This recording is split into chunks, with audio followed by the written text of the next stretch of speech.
into another episode of Everything is Logistics, a podcast for the thinkers in freight. I'm your host, Blythe Brumleve, and we got a couple really fun guests, former guests of the pod, Grace Sharkey, of course, Freightwaves fame, Sirius Radio, and then we have Lars Vana.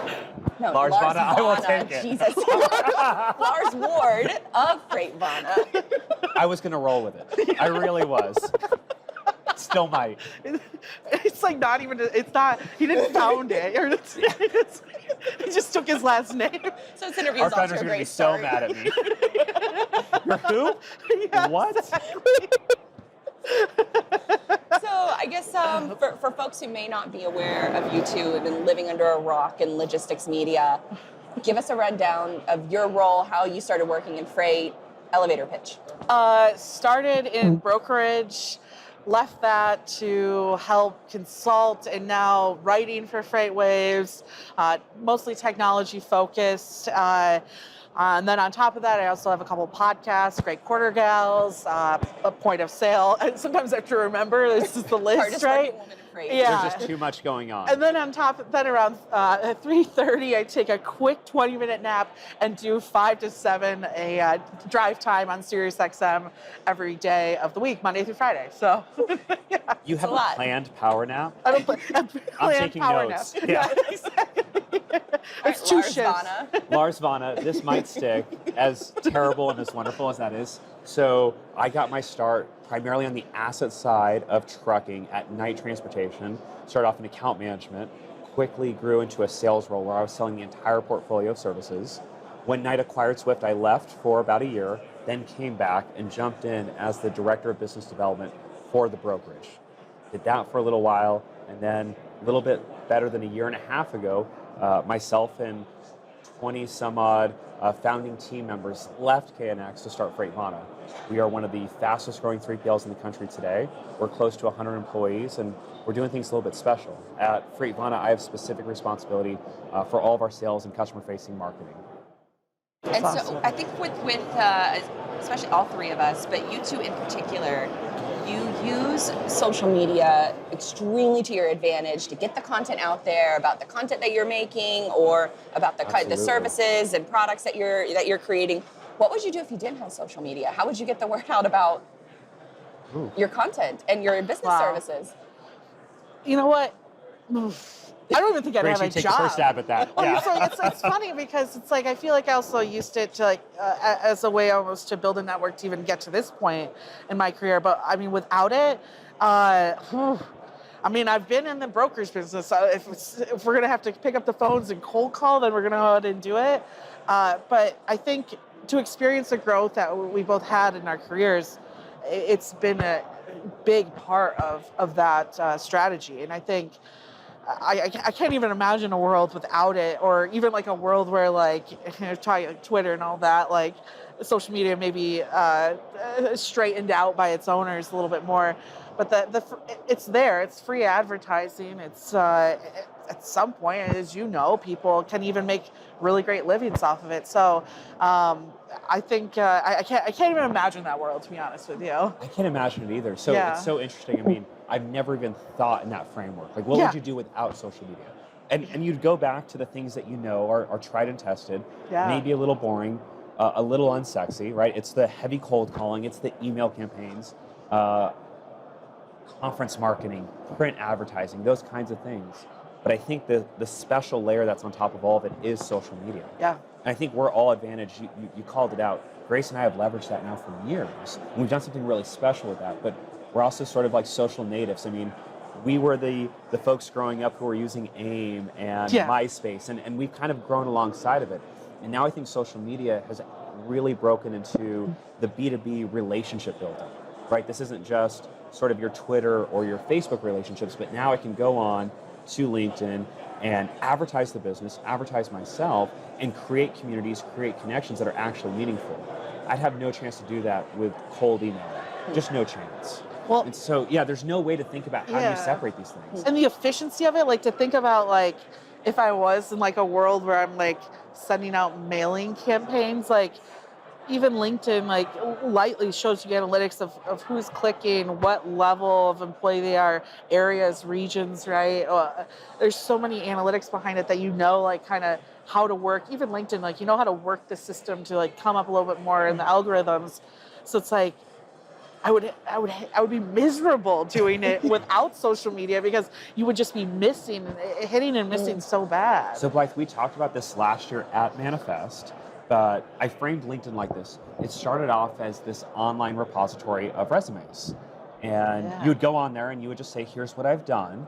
And that was kind of the level of engagement. Recruiters would go on there and you would maybe go on there when you wanted to be recruited, right? That was it. And now it's pivoted where it really is social.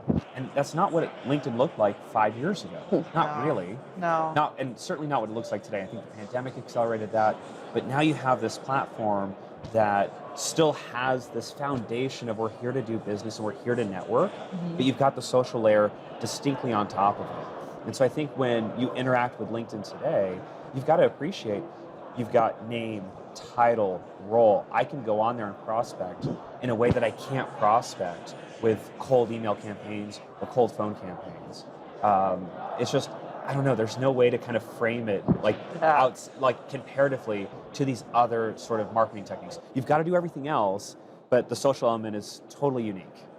And so when you think about coming to a conference like this, because social media is such an integral part of our everyday work day, but when you think about coming to a conference like this, how did you use social media in order to navigate? Because I know this is maybe the same for you. The PR outreach has been insane. It's email, it's social media, it's can I get a meeting? Can we get 15 minutes? It's people just sending me calendar invites with I have no idea who this person is. So how did you guys address like your game plan for coming into this kind of conference?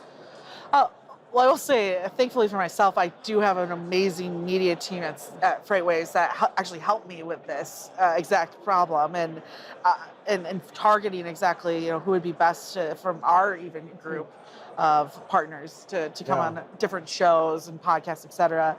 But for me, it's also it's kind of goes back to what you said, like.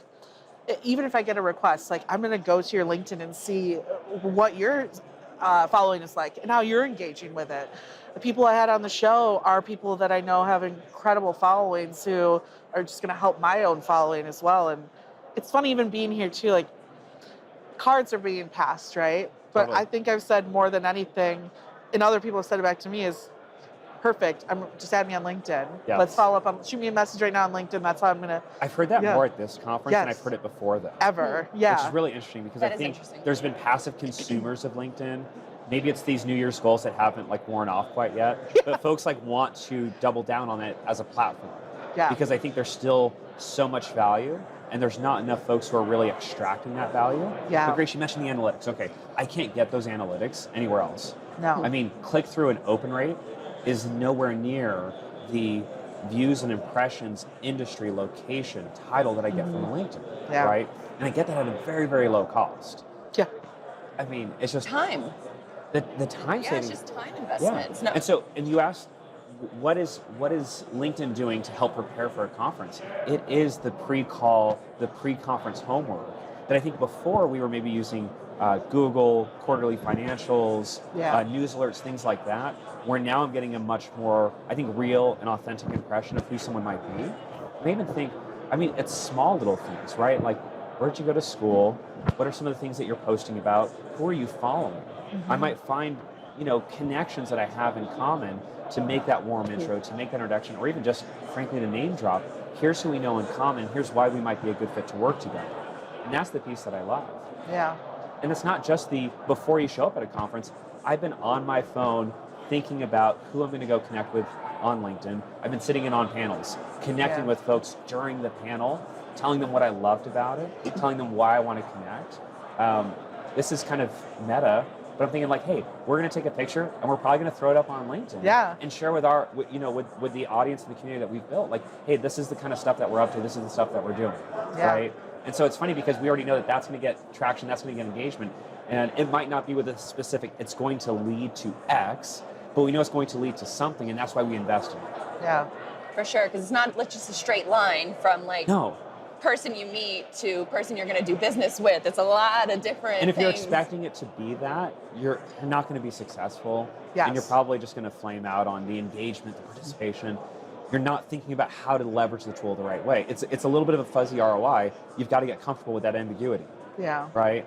I think there's so much, like, you both do such a good job with posting content consistently. And I've got to imagine, like, sometimes forced might not be the right word, but you're probably in the back of your mind thinking, how do I stay consistent and relevant? And there's a workflow to that. Yeah. And a part of why you do that is because you know that there's this compounding effect. If you were to show up once a month, you wouldn't be able to build traction. So sometimes you have to post every day in between, not because any one of those days is meaningful, but it's the totality of those things that actually create the traction. Yeah. That is why folks are tuning in and listening to the expert voice you give to the industry. It's through building that it's sort of, I don't know, it's this virtuous flywheel. We talk about that all the time in business, but it's true in content too. Folks know to show up for you guys because you're going to be there consistently, and that creates value in and of itself. Yeah.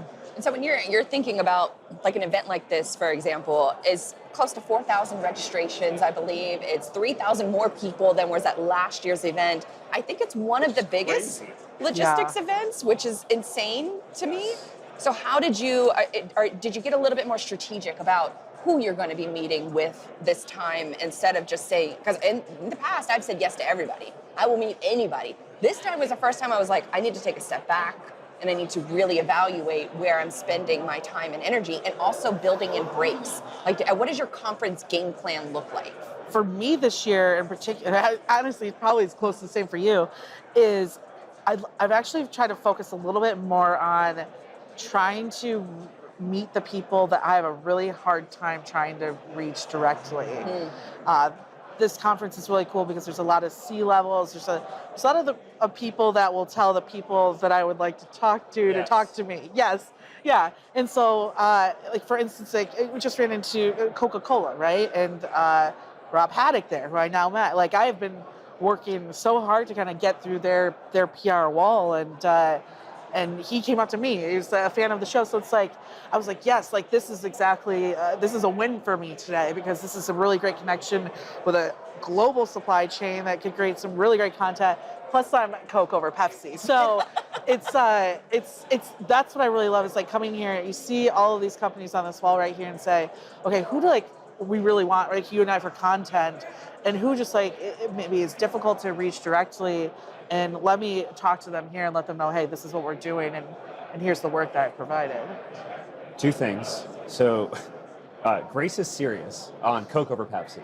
Very serious. Oh yeah, Because we were hanging out. Yes, it came up at dinner. That. I won't drink And- Pepsi if you Well, have it. there's like this Vegas thing where there's no Coke in the city. Really? Yeah. We found that out yesterday. Huh. And Yeah. they said sometimes at bars, typically for mixed drinks, but otherwise, apparently it's a Pepsi town. No idea, and there has to be some history. Pepsi Mafia. Can you Yes. please dig in and find out more? You know what? I will, and it will be on an episode of Point of Sale, and it will be titled something clever. We need to know the story. I'm Yes. hoping the mob was involved. Okay? I'm gonna figure it out because if there's it's some outrageous. old Maybe don't Vegas do too much story here- digging. Yes. Yeah. When you dig, you might find bodies. Actually, if you don't see an episode from me, it's because I found something terribly bad. This is your last message. Blink twice if you're safe. It's So, Morse code. Coke which is great for better. everybody who's listening. Yeah, exactly. She not just watching. stop showing up to content. The story you just told, though, Yeah. about that serendipitous meeting, Yeah. is some of the underappreciated value that happens at conferences. As much as you might want to structure and say, I'm going to come in and I'm meeting with somebody every half hour, that's great. And if that's your game plan and you can execute, more power to you. Yeah. What I could tell you is that story is the exact archetype of a story that you want to play out several times at a conference like this. You'll have this meeting, and it's the breakthrough you were wanting that the cold email, the cold phone call, the PR runaround, the procurement runaround would never otherwise give you. I've had a few of those, and like that's why you show up to these events. The difference is, and you know we can see it here, if you're hiding behind your phone or a cup of coffee, you might not have it. You've got to be willing to go out and be friendly. I mean, this is a 3-day networking event. They are long days. There's not a lot of breaks. If you're doing it like that, there's a lot of work behind it. Mm-hmm. But the value is incredible. When else are you going to get 4,000 people who are as passionate and as connected to the industry in a room like this Yeah. a couple times a year, right? That's the truth. So I love that story. Well, and it's funny when you talk about the people that are here. I mean, Manifest is an investment, right? And so the people that are here are very serious about getting something out of it. And he keeps making fun of it. He keeps talking about ROI, but it's true. So like, this is not the conference that you want to show up. And it's tough because it is Vegas and it is followed by a pretty awesome concert. But it's not the type of place you just want to show up and sit in a corner and be afraid to shake hands. This is the spot where people want to leave with some type of new relationship or some type of ROI. It's not going to be physical, right? But something to say, okay, this is truly worth it. So I do appreciate these events because I think the people that are coming to them hopefully take it seriously and follow through with that as well. I think it's also the accidental conversations that you have with folks. I was sitting at the lunch table today because I just set an alarm on my phone. I needed to get lunch, and I went and sat down. It was a group of table, a few people had left, and this other woman comes down and she sits right next to me, and she's like, oh my God. She's like, I just had the worst conversation. Like this guy, is talking down to me, and she vented to me. Turns out pretty high up at eBay. Yeah. So we sat there, and I Did she know of you or totally organic? Totally organic. Awesome. She sat down right next to me, and she started talking about how she had a couple meetings, and a couple of the guys, talked down to her as if she was a subordinate, and she was really frustrated with it. And she said, I cannot wait for this women's lunch that's going on tomorrow. Yeah. We start connecting over different stories. We were talking about that earlier. Yeah. But those kind of accidental conversations, you didn't plan for it. I planned like crazy for this conference, and almost like every 15 minutes I have mapped out that 20 minutes though that we sat and had a conversation. Like that's a person I'm now. And those are the ones to. you almost can't map out, right? It's something that you can't schedule and get that kind of value, right? And that's the magic of a conference. It's really interesting too how conferences I feel like have bounced back post-COVID, because this time last year, honestly, it was a little awkward. Yeah. I remember I tried to walk through the doors and they said, stop right there. And I was, what do you mean? Well, you got to get a PCR test. Yeah. I had no idea. And so, and hey, you always want to be conscious of the health concerns, of course, Sure. but we're getting, there's a level of comfort now. And what I would tell you is I'm investing more in conferences than direct customer visits. Oh, wow. Because the impact I can have 3 days here versus trying to zigzag across the country, be away from home every single week, just doesn't make sense. Yeah. Now, hey, I think we're all going to try to travel when there is a need and a reason to travel. But conferences, I feel like, are underpriced compared to value anymore. And so I think conferences will continue. My thought, marketing and sales, the next 1, 2, and 3 years, conferences are more, not less important. And look at the growth in this conference. It's almost double last year. What do you think the next year looks like? Sounds like they're going to take the whole hall next year too. I've already talked to them. Yeah. They have booked the entire place next year. They're going to have 2. So they're already making that bet. Yes. That's and they made this bet at Caesars Forum. And I remember talking to the organizers last year, and they said, we don't know if it's going to be large enough for what we want to do. Yeah. And now they're fantastic. here, and they already have booked out, the entire space. The word is out that this is now an industry conference that is attending, and there's a handful, and different focuses for different ones. But as far as industry conferences go, I think they've done a good job of establishing themselves really quickly as a place to come to. Yeah. So Great. what, I guess, how do you prioritize a conference? What makes it a must-attend event? Oh, well, I will say, go to live.freightwaves.com. And all of those are must-attends. The virtuals are actually free. The in-person ones, we have links to hotels and everything for you. No, I do love the virtual content. Yes. Because that's something that conferences typically, and I hate to say this, conferences typically are light on content, great on networking. Yeah. So the virtual actually lets you think hit about the content Yeah, more. right? Yeah, 100%. Yeah. And it's great too, because you come to these things and you get to meet more people who can now go on those different virtual events, and then it gets even more clever. I will say those I think are great. This one in particular I love going to, especially for the tech side that I'm on. It's funny because this one does a great job, I think, of what people struggle with is bringing the shipper into the technology aspect of it as well. Almost every panel has got at least one shipper on it to give their voice. And I think that's what makes it a little bit more interesting compared to even like TIA, TCA, because a lot of them are more carrier focused. Or, I mean, I go to Matt's now with Sirius every year too, and that's, trust me, no one in this room is going to probably be at Matt's. It's a whole different audience as well. So for me, I like to look at clearly what my objectives are in the work that I do, what my following is. And even in some, I think with you're saying, right, people are coming back to these type of conferences and thinking twice. If there's an audience that you don't think that you're grabbing with whatever you're doing, maybe consider going to that a little bit more. Like the carrier one the Mats is huge. It's a lot of fun, but it's also really big. And so I've noticed in the last one I was at, there are companies that were here, we're there. So for me, it's a little bit of, okay, who is my target audience? Who's going to keep building that big following you're talking about? But also, who do I think would enjoy some of this content and bring in as well?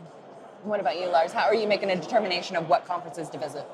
So for me personally, it's going to be really where can I find shippers and value for my company or value for my shippers, even if it's not directly with them. But I think, Grace, you teed it up the right way. Like, what's the framework? How do you think about it? It's where is your target audience at? And so I think if you start kind of with that end in mind, like what are my goals? I might not want to schedule the conference down to the half hour, but what I do want to say is, here's some of the things I'm looking to come away with. I'm looking to come away with a couple of new connections. I do love the fact that industry does show up, and I love getting to have the networking. I mean, I've talked to some of my peers, other heads of sales at other brokerages, and having that opportunity to connect, hear what they're hearing, discuss some of the challenges that I'm seeing, some of the opportunities that they might be seeing, all of that, even that is invaluable in its own right. And so I'm thinking the audience is really where you have to start. For me, it's about, hey, how can I network? How can I meet shippers? And how can I find value, right? To even add on to the network too, and I also do like coming to this and other events like this because I do know people there within my network already. And I think that also drives like a third-party network combined. Yeah, like right? Kevin Bacon of conferences. Yes. Oh my goodness. Yes. That's exactly 6 it. degrees of conference. Yeah. That really is true, though. Yeah, like Bane's over there, right? Well, if I go talk with Bane and he can introduce me to someone new, and that opens it up too, and then I'm quickly... Can we play that game? Yes. Just go through the attendees, pick someone at random, and see how long it would take to Kevin Bacon that? Yes. But it works, and and there's also like quick trust, because if you're going to introduce me to someone, it's probably not a waste of my time at the end of the day. Yeah. Right. You tend to trust the people who are part of your network, and then their network by extension. Just like LinkedIn will say this is a second-degree connection. Yes, yeah. At conferences, there's in real life second-degree connections. And going back to the social media element, I can't tell you how many times, I know this has happened to both of you, I can't tell you how many times someone's come up and I've seen you on LinkedIn. Yeah. And I have no idea who this person might be because they're not necessarily, engaging with the content, right? They're just consuming it. There's nothing wrong with that. But now I'm having these meaningful in real life connections. And it's funny, some of it is shippers, some of it's industry. They've actually had a couple of carriers that I've sent over to my team, and they say, I like what you're doing. It'd be fun to work with you guys. Yeah. And I said, I might not be the right person, but I'm going to connect you to the right people, and we'll figure that out. Right? Yeah. That's super interesting, because I one of the bigger questions that I got from, I would say 3 or 4 different 3PLs before this event is, okay, but am I going to actually get business from this conference? How do you make that determination as a 3PL yourself? We were joking about that. We were, yeah. 10 minutes before we started recording, we were joking about that. She's like, who have you signed up? Yeah. I'm like, I walked up to him and I'm like, their boss. I'm like, I've been in Vegas for 30 hours. So when's their first shipment? Yeah. Okay, so pickups on Monday? Yeah, right. That's so good. So what I can tell you is last year we went through that exercise. We said, who are the connections that we made and what's the business that's resulted from it? Now, procurement timelines can be somewhat long. There are some customers we met last year who, for various reasons, we haven't been onboarded with yet. I'll give you one example. A major automotive manufacturer, they said you have to be in business for 2 years. It's part of their risk mitigation profile. They do that for any global vendor. Makes a lot of sense, as much as I hate it. right? Me too. Yeah. So we've been keeping in touch. We've had great conversations. We actually went through, this is terrible, we went through all of the contracting, all of the onboarding, and then the team said, well, wait a minute, red flag, right? And so it's funny because I know that that's business that will happen. So there's both the direct ROI, how can I measure that in, 90 days, or 30 days, I'd say, 90 days, and then over the course of a year. But then also, what have I filled my pipeline with because of this attendance, right? I would say the same thing's going to be true for this year. There are some customers who I'm hoping to have some breakthroughs with because we've attended, and I also know that we're filling some of the, top of funnel marketing efforts and top of funnel sales efforts because it might be just even sitting in on their panel and then reaching out to other folks. Or I think you said it, Grace. This person might not be the person I'm targeting, but they might connect me to the person. There's a lot of C-level, and there's a lot of global heads of procurement. Now, global heads might be focused on warehousing in Asia or final mile in LATAM. I might be looking for the North American middle mile person, and they might be able to make that connection. And so that, again, you have to get creative with how you network to make it worthwhile. I will say too, and I want to say I'm not speaking for him, but Grace, you can be a salesperson for me right now. I'm in. Yeah, well, and I think you'll understand once I make the point. But as someone who writes more about the technology and kind of knows what's happening more behind the scenes for a lot of these folks up here, as a 3PL or someone who's in a 3PL spot, a brokerage spot, a lot of these companies actually need 3PL relationships for their systems to truly work. Say you're flatbed focused, right? And you have really great connections. Well, working with a technology platform that focuses on flatbed freight is probably a really great connection to make here. And there's a lot of the companies up there, and I'm not going to throw their names out, but if you do your research well, you're probably going to be able to help them grow their network and bring some true value to them. So, and then also, think about it, there's insurance providers here, there's fleet telematics, there's all different types of stuff where it's like, okay, there's a way that you could probably work yourself into their ecosystem and find dollars out of that. Look at these guys. Well, you keep saying we're looking at all of these companies. You're right. So in the video, for folks who are listening to the audio version, there's a wall behind us with 400, 1,000 logos all over it. Yeah, of different just 100 companies. feet long, 40 feet tall, that are billboard. all here, and it's amazing to see. So let's see how much time we have. I think we have 10 minutes. Okay, so we got 10 minutes left. What does the conference strategy look like after you leave? Ooh, that's gonna be a little bit different for both of us. Yes, I will say for me, I've been telling everyone, it's funny, my first panel I was on was how to pitch to a journalist. And one thing that was brought up is we all have different ways that we kind of function through, ways that you can get through me. I always tell people, you can email me twice. If I don't answer on the second email, link to me because I'll feel so guilty about it that I'll email you back right away. And I tell everyone I've seen here too, shoot me a LinkedIn message. We get a lot of people that reach out to us. A lot of stuff comes through the Freightwaves email, and so it'll get lost. And so I always tell people. So for me, I usually start going through LinkedIn, making sure I'm connecting with everyone. It's already. I'm sure you've seen it. I haven't even looked at the app yet because it's just going crazy. Yeah. And then from there, figuring out some type of schedule, right? If it's your company, I think would be great for radio or articles or different areas that I can kind of take that content. I start kind of drafting that out from there. Do you block off days after? Because this is first thing. That's why I kind of rolled my eyes because I was like, yeah, it's almost. The follow-up is almost harder than just being here. Which is why I set aside 2 days that I'm not, 2 days. So Monday and Tuesday of next week, I still have my out of office on. Yeah. And I'm just going to do follow-up. Yes. Because it's been a big weakness of mine over the last few conferences is my lack of follow-up. Yes. Okay, so we've got to circle back after this on the app because I'm so interested in that and I kind of want your hot takes. But Here's Actually, the terrible- I can't even say it right now. Actually, wait, no, this can be edited and stuff, right? Sure. What are you about to say? Oh, I mean, let's be kind to my podcast editor. Shout out to Josh. I was just gonna say I haven't been able. Hard cut, and then it just Yeah. like. The Apple. The Apple. And that's it for today's episode. Everything in logistics. This is. Just have a pop-up that says Grace goes crazy. The Apple let me in. That'll be the thumbnail. I haven't been in the Apple all conference. I can't Oh, get you're in. the worst. Oh, my it gosh. doesn't say unauthorized user. You have to go to the desk to get it. It says like event not exist or something. Yeah. Oh, that's what I do. Yeah, it happened to me too. This morning they fixed it It's for me. happened to a lot of folks. Though.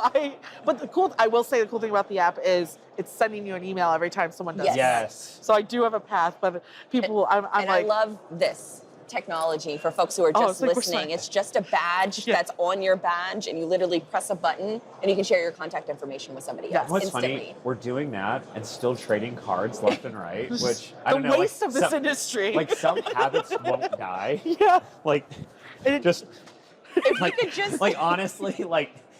And these are all people who we did the boo-doo-doo little beeping of Do the you badges, do you right? have a Rolodex? I do. Me too. Wow.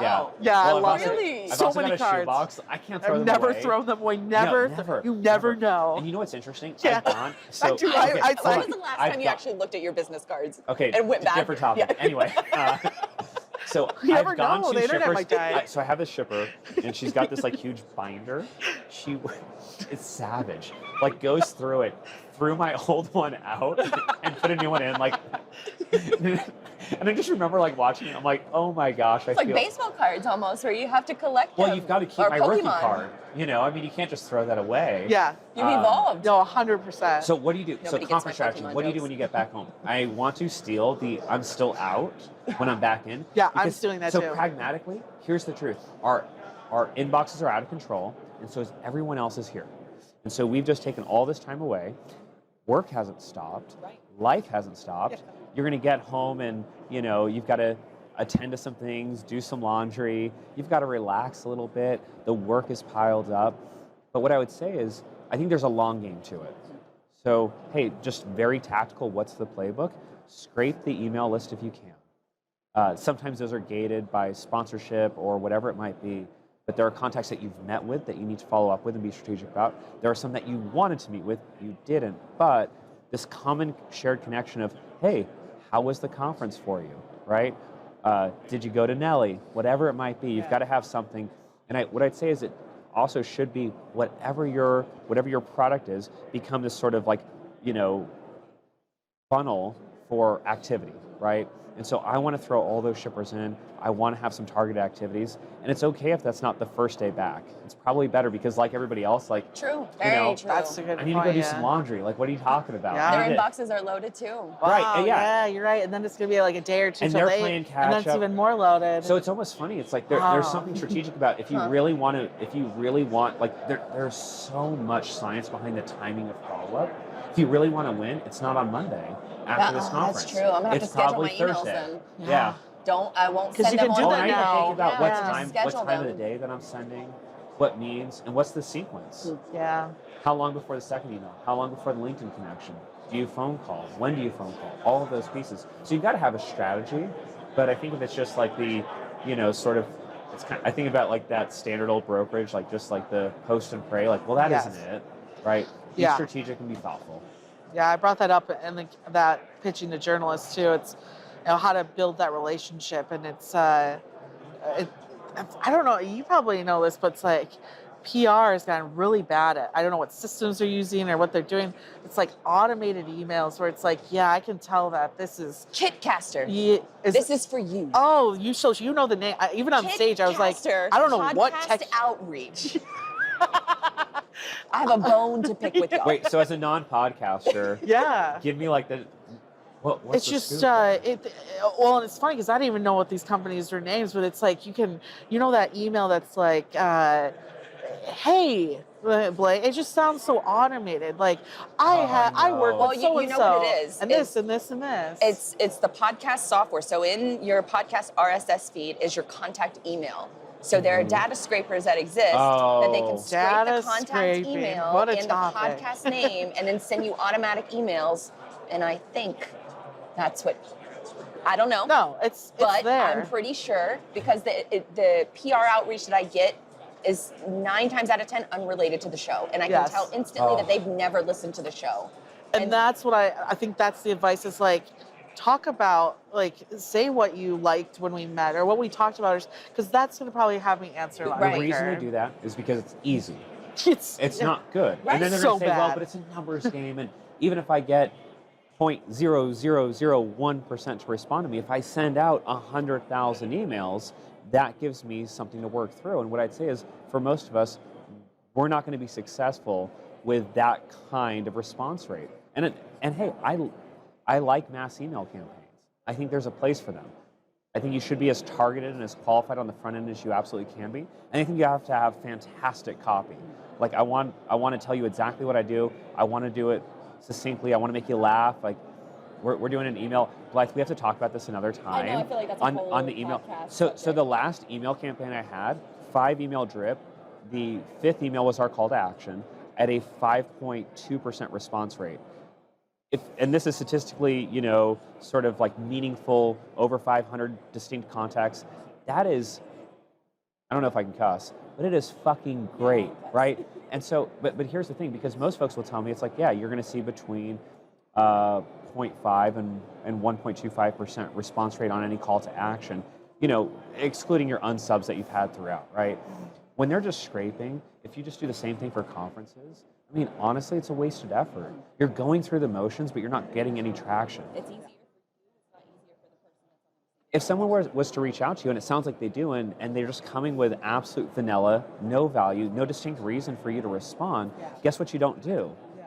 You don't invite them to the pod. You don't have them on. You don't create content because it's not valuable for your audience. Yeah, if anything, I answer back. I'm interested in what you think too. If I could say a perfect email, 1, how we met, 2, what we're going to talk about distinctly, compared to a lot of times people reach out and they'll be like, supply chain problems. Okay. Yeah. Okay. Is this an earnings call? Is this an earnings call? Or compared to, we recently did a study where we found 94% of so-and-so, and if we discuss this, and And you've this, already lost me, right? Yeah. No, I like that because now it's like, first off, you just came up with content.